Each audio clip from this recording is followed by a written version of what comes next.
Vai faneca da Liga! Vai boa pescar! Tous les samedis, Laura Lavandera se rend au marché. Mais ses habitudes de consommation ont changé au cours des dernières années. Sa retraite a en effet été réduite d'environ 500 € par mois, conséquence des mesures d'austérité mises en œuvre par le gouvernement portugais. Dans mes courses quotidiennes, j'achète uniquement des produits essentiels. Je préfère le poisson à la viande. Mais je dois acheter des poissons moins chers qu'avant. Je suis très attentive aussi au choix des légumes. J'ai grandi en Afrique. J'adore les fruits tropicaux, mais je n'en achète plus car ils sont beaucoup plus chers qu'avant.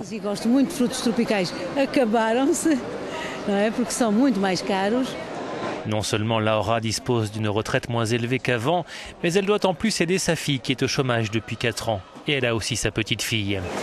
Les mesures d'austérité l'ont incité à réagir. À 75 ans, elle vient d'adhérer pour la première fois de sa vie à un parti politique, le Parti uni des retraités. Madame, vous voulez que le Premier ministre s'en aille? Oui, bien sûr. Ils ont fait des coupes budgétaires partout. Rien ne nous appartient dans ce pays. Durant toute cette période, j'ai assisté à la désintégration du système d'éducation et de santé. Tout est décadent. Si nous ne nous battons pas, qui va se battre? Pensez-vous que l'orientation du pays peut changer avec un nouveau gouvernement, quel que soit le parti qui l'emporte?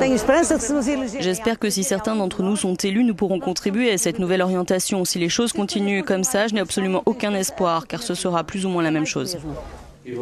Nelson appartient à une autre génération, mais sa vie n'est pas plus facile. Il doit cumuler 3 emplois pour gagner, après déduction des frais, environ 650 € par mois. Là, je viens de travailler jusqu'à 6 h du matin comme gardien de sécurité. J'ai dormi 3h30, 4 heures, ce qui est habituel. Ensuite, j'ai donné des cours jusqu'à 13 h et à 15h30, je commence à la salle de gym où je travaille jusqu'à 19h30. Ensuite, j'ai 2 heures pour manger, prendre ma douche, faire une sieste, puis j'enfile à nouveau mon uniforme de gardien de sécurité jusqu'à 7 h du matin. À 30 ans, ce champion du monde de kickboxing n'a pas d'autre choix que d'habiter chez ses parents. Mais il ne perd pas espoir. Il rêve d'avoir un contrat et les mêmes droits que n'importe quel salarié. Je vais voter. J'espère que le nouveau gouvernement va tout faire pour que la situation s'améliore, mais pas seulement pour les travailleurs précaires comme moi. J'espère qu'il va essayer de résoudre tous les autres problèmes que rencontre notre pays. Les Portugais, jeunes comme moins jeunes, ne semblent pas faire confiance aux hommes politiques et beaucoup pensent que les prochaines élections n'apporteront pas de grands changements. Filipa Soares, em Portugal, para a Euronews.